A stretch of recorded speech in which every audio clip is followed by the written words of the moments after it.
नमस्ते साथियों। गांव सरकार की 162वीं कड़ी में मैं आज आपसे बातचीत कर रहा हूँ और आज जो ग्राम पंडित की जो श्रृंखला है उसका 16वां है और जो भारत के संविधान के अनुसूची 11 में जो ग्राम पंचायत को जो अधिकार दिया गया है उसका जो विषय है 16वां, वो उसके बारे में बात कर रहे हैं और वो विषय है गरीबी उन्मूलन कार्यक्रम। अब ये समझने की बात है कि गरीबी उन्मूलन कार्यक्रम कितना महत्वपूर्ण है, तभी तो दिया गया है उसके उस स्तर को कि गांव के लोग इसके बारे में भी विचार करें, इसे कैसे करें। अब लेकिन एक बात आपके सबके मन में आ गई, गांव वाले अपने कौन सी योजना के तहत अपनी गरीबी दूर कर दे। सारी योजनाएं तो सरकार द्वारा चलाई जाती हैं, लेकिन संविधान के जो निर्माता थे उन्होंने समझा होगा ना कि गांव में इतनी क्षमता है कि किस तरह से अपने गांव की खुद की ये गरीबी की समस्या से लड़ सकते हैं, उसका उन्मूलन भी कर सकते हैं। तो आज उसी श्रृंखला में हम आपसे बातचीत करेंगे। देखिए, गरीबी गांव में के परिप्रेक्ष्य में अगर आप गरीबी उन्मूलन की बात करें तो सर्वाधिक लोग गरीब लोग गाँव में हैं। उसका कारण है गरीबी। इसके बारे में मैं गरीबी उन्मूलन का जब मैं चर्चा कर रहा था तो कार्यक्रमों की चर्चा कर रहा था, जब पहले के कार्यक्रम में जब इस विषय पर चर्चा कर रहा था। आज तो हम ग्राम पंडित की बात करेंगे, लेकिन फिर भी उसके पृष्ठभूमि में थोड़ी बात बता दें कि एक दो तरह का गांव के ऊपर जिम्मेदारी है।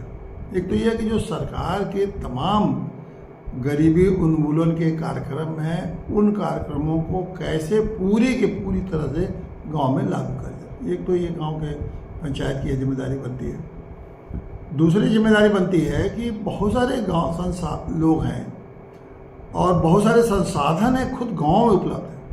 अगर उन संसाधनों का उपयोग ठीक ढंग से किया जाए तो गरीबी उन्मूलन हो सकती है। बहुत सारे लोग हैं, बहुत सारे व्यापार हैं, लोग कहते हैं और चाहते हैं कि गांव के कुछ लोग उनकी सहायता करें।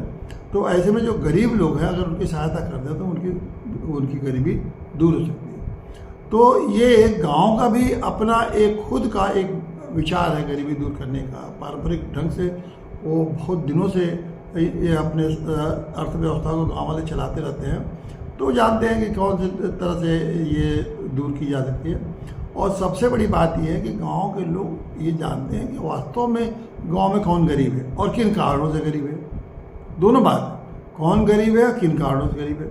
अब कौन गरीब है इसकी की पहचान हो जाए और उसके कारण की अगर पहचान हो जाए क्यों गरीब है, तो फिर जो सरकारी योजनाएं हैं उसमें या गांव की अपनी पंचायत खुद गांव में जो संसाधन उपलब्ध हैं उससे उसकी गरीबी दूर की जा सकती है। तो इस दृष्टि से एक गरीबी उन्मूलन कार्यक्रम का महत्व जो है संविधान निर्माताओं ने ये दोनों दृष्टि देखकर ही ये जिम्मेदारी ग्राम पंचायतों को दिया। लेकिन मैं तो नहीं चाहता कि आज एक भी ग्राम पंचायत है जो किसी की गरीबी दूर करने में लगा हो। सरकार गरीबी के कार्यक्रम चला रही है और सरकार का ये गरीबी दूर करना मैं कर रहा हूँ, लेकिन कोई ग्राम पंचायत किसी की गरीबी दूर कर रहा हो ये तो मैंने कहीं न सुना है न देखा है। तो ये समझ लीजिए कि किस तरह से ये हास्यास्पद बना दिया है सरकारों ने इस ग्राम संवैधानिक व्यवस्था का, किस तरह से हास्यास्पद बना दिया है। ये इसका एक उदाहरण है। तो इस सिलसिले में आपको ये भी मैं बताना चाहूँगा कि जो ग्राम पंडित की जरूरत इसीलिए है। ग्राम पंडित को ग्राम उन्मूलन में कार्यक्रम में गांव में लागू करने के लिए या गांव की गरीबी दूर करने के लिए ग्राम पंडित की बहुत ज़बरदस्त आवश्यकता है। क्यों? जो सरकारी योजनाएं हैं वो कौन सी हैं, किसको पता है?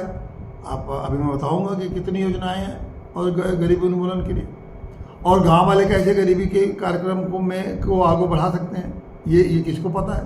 किसी गांव के लोगों को तो पता नहीं है। वो अधिकारियों के फाइलों में रहती है, अधिकारी जाते हैं और वो अधिकारी उसके किसी के देखिए गांव की योजनाओं का खूब अधिकारी और नेता इस्तेमाल कर रहे हैं। ऐसा नहीं है कि जो योजनाएं चल रही हैं तो गांव के नाम पर तो उसका पैसा नहीं खर्च हो रहा है। पैसा तो जा रहा है, किसके पॉकेट में जा रहा है? अधिकारी कर्मचारियों के और नेताओं के पॉकेट में जा रहा है। अब वो योजना गई, उस योजना का लाभार्थी कौन है? हर योजना को लाभ पाने वालों को पहचान करनी पड़ती है। अब किसी गरीब को गरीबी उन्मूलन के नाम उसे कहेंगे, तुमको एक उदाहरण दे रहा है कि जैसे इंदिरा गांधी के ज़माने में चला था 20 सूत्री कार्यक्रम कि भाई भैंस के लिए आपको 5 लाख 5,000 20 उस ज़माने में था 10,000 आपको पैसा देगा। भैंस लिया नहीं, भैंस किसी और भैंस के लिए दिखा दिया। अब उस ज़माने में शायद फ़ोटो वोटो तो उसमें होता नहीं था, अब तो फ़ोटो वोटो भी आ गया। तो अब भैंस का अपना कुछ दिखाव का दिया, उसकी पहचान लिए और अधिकारी ने दोनों ने और गांव वालों ने 5,000 रुपये से निकाल लिया।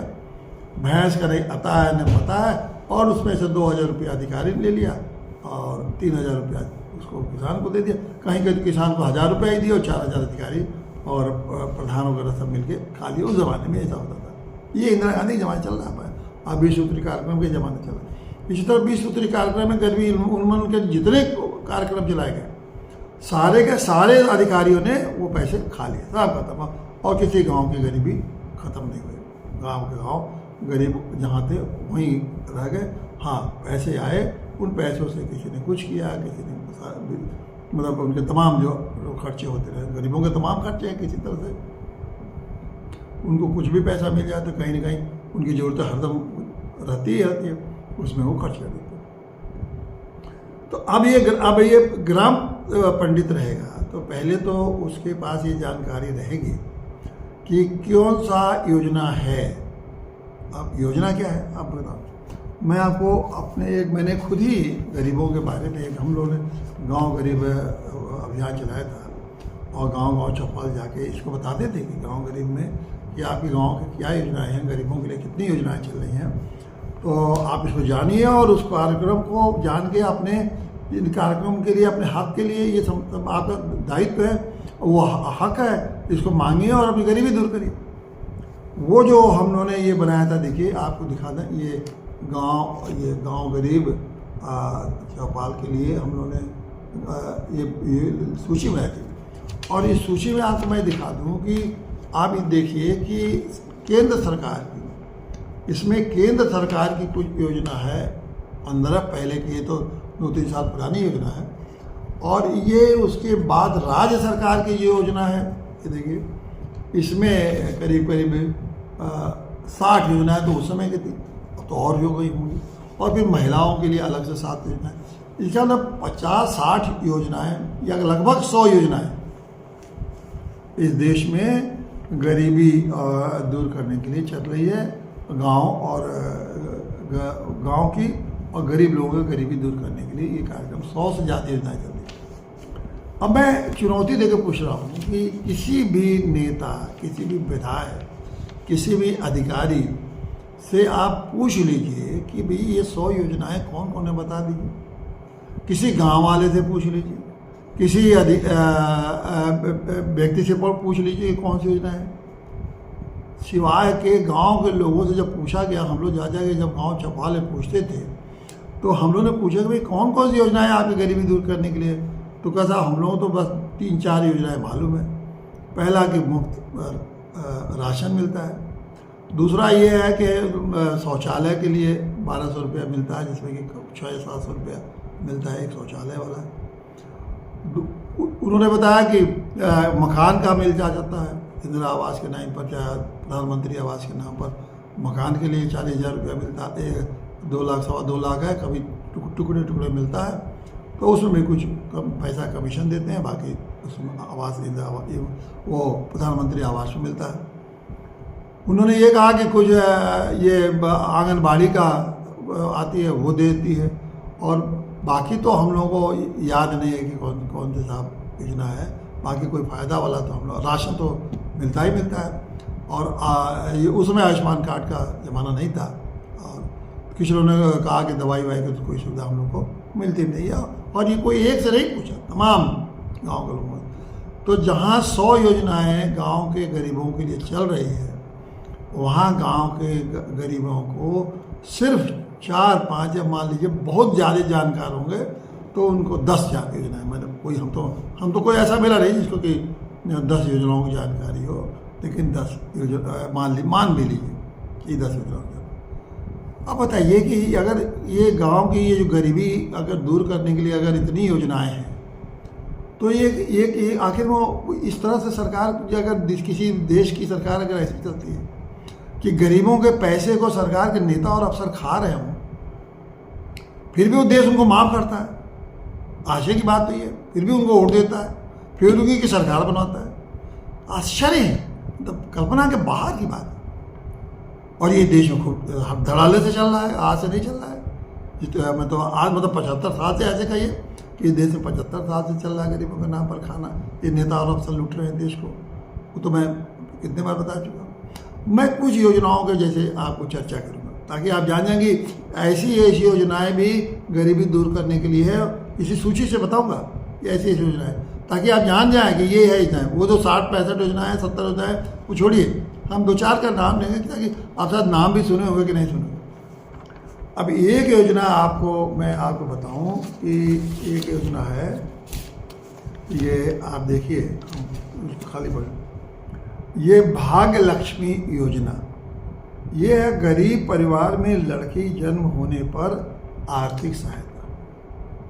अब अपने गांव में ये बताइए कि गरीब लड़की अगर है किसी गांव में गरीब, अब तो आप कहेंगे नहीं कि गांव में कोई गरीब नहीं है। अब उसकी गरीब को लड़की पैदा हुई तो कौन सी आर्थिक सहायता मिली है, जरा पता करके हमको आप बताइए कि ये सुविधा तो उसको मिली है, क्या बताएं कौन सी मिली है। दूसरा मैं आपसे पूछ रहा हूँ कि ये बताइए कि ये अन्नपूर्णा भोजनालय, गरीब लोगों को सस्ते दर पर भोजनालय, कौन से गांव, कौन से कस्बे में गरीब लोगों को सस्ते दर पर भोजनालय मिल रहा है, इसका यह बता लीजिए, पता कर लीजिए। अगर बताइए तो हमको बताइए। ये हमारे लिए एक बड़ी सूचना होगी देश को बताने के लिए कि वहाँ सस्ते दर पर भोजनालय मिल रहा है और जो भी गरीब जा रहा है उसको सस्ता बढ़िया ढंग से साफ सुथरे ढंग से भोजन मिल रहा है। दूसरा है कि ये फर्स्ट एड योजना, सुदूर ग्रामीण इलाकों में सुविधा उपलब्ध है। मतलब सुदूर ग्रामीण इलाकों में जहाँ डॉक्टर की सुविधा नहीं है, वहाँ छोटे मोटे बीमारियों के लिए और छोटे मोटे घाव, छोटे एक्सीडेंट के लिए फर्स्ट एड की सुविधा है। अब ये बताइए वो कौन सा गांव है वो फर्स्ट एड की सुविधा जहाँ स्थापित की गई है। अगर ये हो तो मतलब मैं तो ये समझूंगा कि ये 7वां आश्चर्य है कि हमारे उत्तर प्रदेश में किसी गांव में फर्स्ट एड की सुविधा का व्यवस्था हो गया। तब तो वो केजरीवाल, ये सरकार मानी जाएगी केजरीवाल से भी बहुत आगे ये सरकार मानी जाएगी। केजरीवाल जो गांव में क्लिनिक बना रहा है और कि हमारे गांव में, जबकि वो सारे क्लिनिक कोई उसके चलते नहीं है, लेकिन अगर योजना उसे चला रखी है तो ये तो फर्स्ट एड वाला योजना तो और क्रांतिकारी योजना है। क्यों नहीं सरकार कहती है कि केजरीवाल से पहले से हम फर्स्ट एड योजना अपने गाँव में चला रहे हैं। उसके बाद ये समझे चिकित्सा सुविधा योजना। अब ये भी एक बड़ा मज़ेदार बात है। ये योजना है कि जो श्रमिक पंजीकृत श्रमिक मजदूर, उनके लिए चिकित्सा की सुविधा उपलब्ध कराई दी जा रही है। अब कितने ये पहले ये पता करिए कि आपके गांव में चिकित्सा सुविधा के लिए कितने श्रमिक अलग है कैटेगरी, वो आप और सबके जनरल वाले नहीं बात कर रहे, कितने श्रमिकों को पंजीकृत किया गया है और कौन सी सुविधा उनको मिली है। तो ये फिर उनके लिए है श्रमिक जन कल्याण जागरण योजना है। पंजीकृत श्रमिकों के लिए जितनी सरकारी योजनाएं हैं कुछ उनके लिए बताया गया है कि जो पंजीकृत श्रमिक हैं उनके लिए ये सलाह मिले जा रहा है, वो उनको दिया जा रहा है। ये पता लगा लिए कि भाई वो तो मैंने केवल वो बताया था कि श्रमिकों के लिए स्वास्थ्य के लिए, लेकिन बहुत सारी योजनाएं भी उनके लिए, तो पंजीकृत योजनाओं का ही पता कर लीजिए। आगे बढ़िए, साइकिल की सहायता योजना। साइकिल बीच साल में जब चुनाव आता है तो चुनाव बाद या चुनाव पहले वो सरकार साइकिल बांटती है, लेकिन ये तो अस्थायी योजना है ना। कौन साइकिल में सहायता गरीबों को मिल रही है, किस गरीब ने साइकिल लिया, अगर मिला हो तो बड़ी अच्छी बात है। इतने बड़े प्रदेश में अगर मिला तो इसका मतलब करोड़ों साइकिल लोग गरीबों को मिल जाओगे। इस प्रदेश में करीब 4 करोड़ तो गरीब है, डाटा है यहाँ के 4 करोड़ गरीब है, तो उन 4 करोड़ तो साइकिल मिले ही होंगे ना लोग। 4 करोड़ कौन सी कंपनी ने साइकिल 4 करोड़ सप्लाई किया और गरीबों को मिला, ये तो पता लग सकता है। इसमें बहुत मुश्किल काम तो नहीं है कि ये पता लगाना। उसके बाद देखिए, ये है फूड बैंक योजना। शादियों, अब ये भी क्या आदर्श योजना है। शादियों में बचने वाला खाना गरीबों में वितरण, क्या आदर्श योजना है। मतलब इधर उत्तर प्रदेश सरकार को तो इसको तो गोल्ड मेडल मिलना चाहिए। ऐसी योजना लेके आई है कि जो शादी में खाना बच जाता है उस खाने की पैकिंग करके और गरीबों को पैक करके भेजा जाता है। कहीं सपना में भी, तो अगर हम तो मैं समझता हूँ शायद उत्तर प्रदेश के लोगों ने ऐसा सपना भी नहीं देखा होगा कि खाना बचा होगा और पैकिंग करके गरीबों को बांटा गया होगा। अब फिर आ जाइए प्रभु रसोई योजना। गरीब और जरूरतमंद लोगों के लिए प्रभु रसोई, प्रभु के नाम का भी इस्तेमाल किया जा रहा है, भगवान के नाम का भी इस्तेमाल किया जा रहा है गरीबों के नाम पर। और उनको, इन लोगों को खाना उपलब्ध किया जा रहा है कि प्रभु रसोई जगह जगह स्थापित हो गई है। भैया हे प्रभु जी, आप ही आके खोज लीजिए कि हम आपके नाम पर जो रसोई चली है उत्तर प्रदेश में, कहाँ कहाँ वो रसोई मिल रही है, जरा बता दीजिए प्रभु जी, आके खोजिए, आप ही खोज लीजिए। अयोध्या में ही जाके देख लीजिए कहीं कि प्रभु की रसोई खुली हो, वहाँ तो भगवान खुद ही स्थापित हो। काशी में तो भगवान खुद ही स्थापित है, मथुरा में तो खुद ही स्थापित है। वहीं 3 जिलों में कहीं प्रभु रसोई स्थापित हुआ हो तो, या मंदिर के आसपास ही कहीं प्रभु रसोई हो जहाँ जो लोग दर्शनार्थी गरीब आते हैं उनको मुफ्त खाना मिलता हो। वो तो लंगर चलाते हैं, जो दानी पुरुष लोग हैं अपना लंगर चला के क्या है अपना खिलाते पिलाते, चलिए वो तो अलग विषय है। लेकिन सरकार की प्रभु रसोई कहीं चल रही हो ऐसा तो मैंने न सुना है न देखा है। लेकिन अब है, योजना तो है सरकार की, और सरकार के पैसे भी आ रहे योजना होगा और ये पैसे लोग खा रहे होंगे। मतलब प्रभु के नाम पर भी ये नेता और अफसर उसको हड़प रहे हैं। और समझ लीजिए कि फिर उनका गति क्या होने वाली है, अंदाज आप लगा लीजिए। उसके बाद आ जाइए मजदूर बच्चों के देखभाल के लिए, शिक्षा के लिए सारी सुविधाएं। क्या क्या सुविधाएं हैं, स्कूल तो है, सब सुविधा है, ये सबके लिए। गरीब बच्चों के लिए विशेष सुविधा। अगर गरीब बच्चों के लिए कोई विशेष सुविधा होगी तो उसका इसीलिए बनाया गया है, कुछ विशेषता होगी ना, बताइए योजना कहाँ है। अब एक सबसे बड़ा महत्वपूर्ण बात मैं आपको बताना चाहता हूँ कि शायद आपके पास हो, मैंने तो देखा नहीं किसी का, एक गरीब कल्याण कार्ड। मतलब हर गरीब को एक गरीब का कल्याण कार्ड बना है, और वो कार्ड अगर आप दिखाएंगे तो सारे गरीबों की योजनाओं का लाभ उसमें आपको मिलता है। अब ये गरीब कल्याण कार्ड का मतलब, इसका मतलब जैसे 4 करोड़ गरीब है, 4 करोड़ के पास होगा, और गरीब कल्याण जहाँ दिया और कोई कागज दिखाई जरूरत नहीं, बस गरीब कल्याण कार्ड हो, आपको खाना मिल जाएगा, आपको राशन मिल जाएगा, आपको दवाई मिल जाएगी, आपकी जितने भी सरकारी मजदूरों को सहायता मिल जाएगा, ये सब मिल जाएगा। ये है, कहाँ है भैया वो गरीब कार्ड योजना। अभी तो राशन कार्ड के अलावा कोई कार्ड और आयुष्मान कार्ड, स्वास्थ्य का 2 ही कार्ड के बारे में, आधार कार्ड, ये तीनों कार्ड के बारे में तो जो लोग जानते हैं। ये गरीब कार्ड कहाँ से पैदा हो गया, गरीब कल्याण कार्ड वहाँ पैदा हो गया, किसके पास है। अगर ये तो अगर है तो मतलब ये भी एक बहुत बड़ा क्रांतिकारी है। जैसे प्रभु रसोई है वैसे ये गरीब कल्याण कार्ड है, ये गरीब कल्याण कार्ड का खूबी। अगर है भाई तो कितने लोग पास है, मतलब 4 करोड़ ऊपर तो होना चाहिए ना। 4 करोड़ जिस देश में प्रदेश में गरीब लोग हैं, 25-24 करोड़ की आबादी में 4 करोड़ तो गरीब आई है। मान ली 4 करोड़ भी गरीब न हो इनके हिसाब से, 1 करोड़ होंगे, 2 करोड़ होंगे वो गरीब, 1 करोड़ 2 करोड़ तो लोगों के पास कार्ड होना चाहिए। कहाँ है भैया गरीब कार्ड। ये है गरीबी उन्मूलन की जो योजनाएं हैं सरकार की। इन योजनाओं के बारे में अगर है तो इसीलिए मैं कहा कि ग्राम पंडित ही तो बताएगा।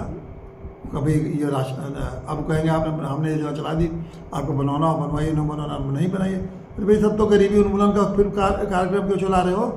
गरीबी उन्मूलन का कार्यक्रम किस लिए चला रहे हो कि खाली कागज पर बनाने के लिए, उसका पैसा लूटने के लिए, गरीबों के नाम पर। गरीबों के नाम पर जो लोग, जो नेता और अफसर खा रहे हैं, जैसे मैंने अभी भी कहा ना, वो इनके तो रजिस्ट्री हो चुकी है नरक में के लिए, इनकी ये अपना यहाँ खा रहे हैं और नरक में इनका रजिस्ट्रेशन हो रहा है। अभी जिस दिन वो जितना खा रहे हैं उतना रजिस्ट्रेशन हो रहा है, जान लीजिए, कोई बचा नहीं सकता।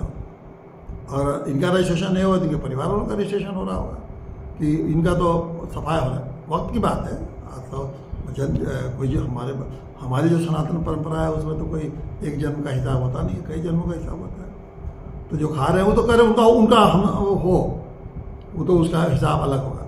लेकिन जो लोग इस समय जो कह रहे हैं और जो मुख्यमंत्री प्रधानमंत्री चिल्ला कहते हैं, इन लोगों का भी रजिस्ट्रेशन हो रहा होगा कहीं ना कहीं। जो झूठ बोल के नेता मंत्री झूठ बोल रहे हैं, इनका भी रजिस्ट्रेशन हो रहा होगा। जान लीजिए, ये न्याय की व्यवस्था यही है कि जो कर रहे हैं खुद सीधे वो तो कहीं नहीं है, और जो मोटिवेट कर जो झूठ बोल रहे हैं उस योजनाओं के बारे में, उनका भी रजिस्ट्रेशन हो रहा होगा। ये भी सब रजिस्ट्रेशन हो रहा होगा नरक के लिए। प्रधानमंत्री, मुख्यमंत्री, मंत्री सबका हो रहा होगा, क्योंकि ये किसका खा रहा है?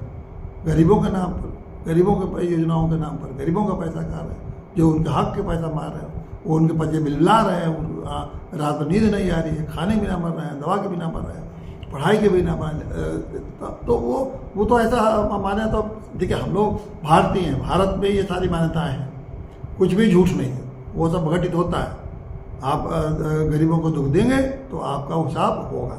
ये नोट कर लीजिए, कैसे हिसाब होगा, कब बहुत लोग का यही हो जा रहा है, कुछ लोग को अगले जन्म में होगा, हिसाब तो होगा ही होगा। लेकिन ये है कि ये अब आपको एहसास नहीं होता है। आप इस समय जहाज उड़ रहे हैं, हवाई जहाज उड़ रहे हैं, लंबी लंबी बातें हाँक रहे हैं, लगता है कि क्या आप जैसा तो कोई नहीं है। लेकिन आपका वो हर दिन रजिस्ट्रेशन आपका हो रहा है। श्रमिक का रजिस्ट्रेशन तो होना हो, आप जो लूट रहे हैं उन लोगों का रजिस्ट्रेशन जबरदस्त हो रहा है।